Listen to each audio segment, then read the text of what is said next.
Bienvenidos a Cine Aparte. Gracias por darle play a esta nueva entrega. Una de las grandes perdedoras en la pasada entrega de los premios Oscar fue la película Flea del director danés Jonas Pojar Rasmussen.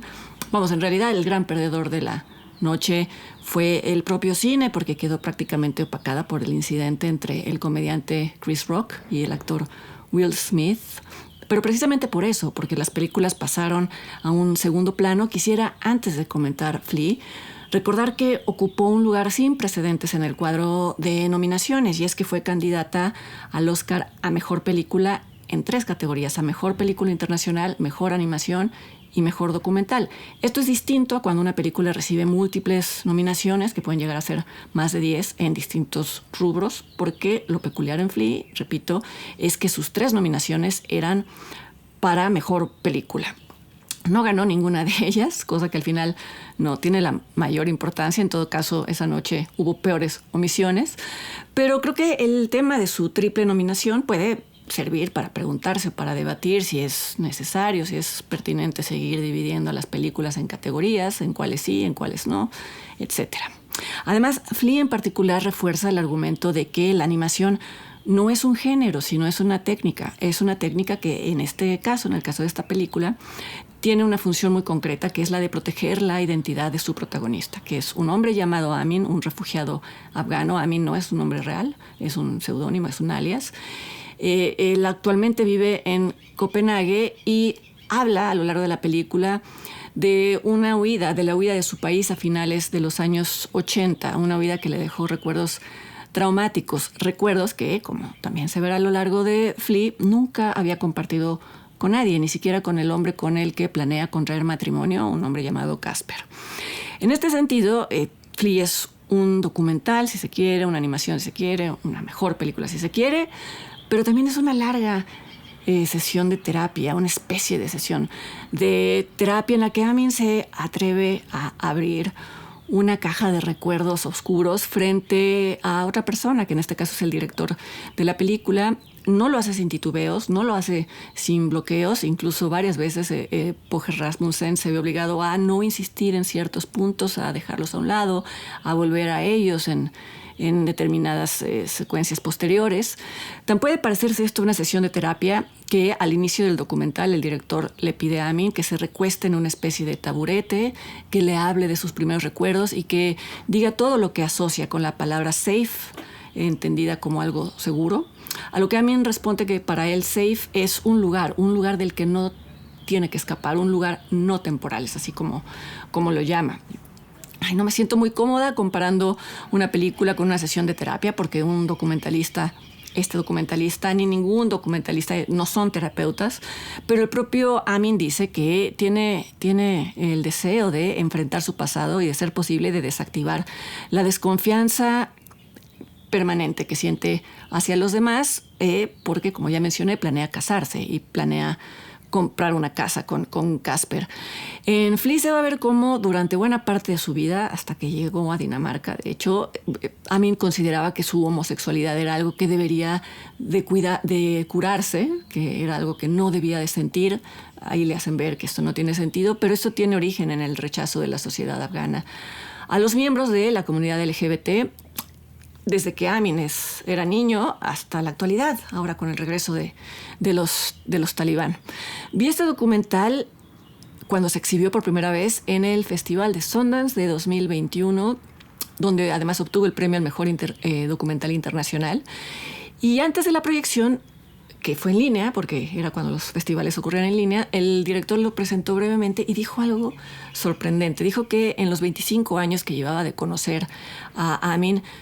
nunca mencionó a sus familiares, lo cual lo hizo suponer que a él, al director, que habían muerto. Dentro de la película aparece el director en versión animada, ya en el rol de director, y sí expresa cierta sorpresa cuando Amin menciona que su madre, su hermana, sus 2 hermanos están vivos y están bien, pero no expresa esa sorpresa con la misma intensidad que lo hizo antes, muy probablemente porque hacerlo hubiera implicado juzgar el silencio de Amin, o así lo hubiera interpretado Amin, pero me pareció importante mencionarlo porque el desconcierto del director es directamente proporcional a la capacidad de Amin para mantener oculta su historia, aún con personas cercanas, como ahora sabemos que lo es el director, por temor a alguna represalia. Como ya mencioné, la película comienza con el director dando por iniciada una larga conversación o una entrevista, y es esta entrevista lo que inscribe a Flea en el género documental, y una forma de subrayarlo es, en estas primeras secuencias que ya son animadas, permitir que entre a cuadro el boom del micrófono, dejar ver todas las preparaciones y al final dar un claquetazo de arranque. Esta locación y esta circunstancia, la de la entrevista, son el esqueleto de la película. El director vuelve varias veces a este esqueleto y lo hace, me parece, para anclar al espectador y para recordarle que el verdadero tema de Flea es que para un refugiado el acto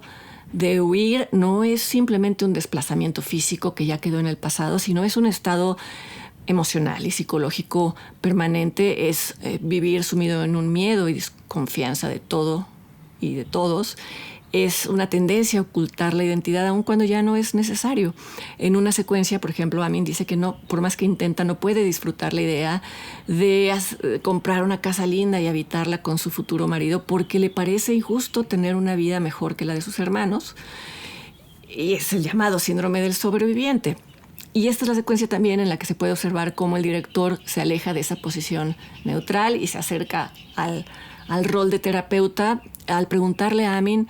cómo cambiaría para bien la vida de sus hermanos si él decidiera no seguir adelante con su propia vida. Estas conversaciones son muy interesantes, son intermitentes, porque la mayor parte de Flea consiste en la recreación de los recuerdos del protagonista, de su infancia relativamente feliz en Kabul, el descubrimiento de su homosexualidad, aunque en ese momento él no la articulaba o no la verbalizaba como tal, no la comprendía como tal, el arresto de su padre, a quien ya nunca volvió a ver, y la decisión de la familia de huir primero a Rusia y después a Suecia. Este segundo tramo de la huida, el viaje a Suecia,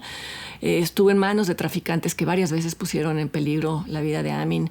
y de su familia. Esta que sigue es una observación trivial, pero no puedo dejar de hacerla, y es que durante el año en el que Amin y su hermano vivieron en Rusia, vieron telenovelas mexicanas,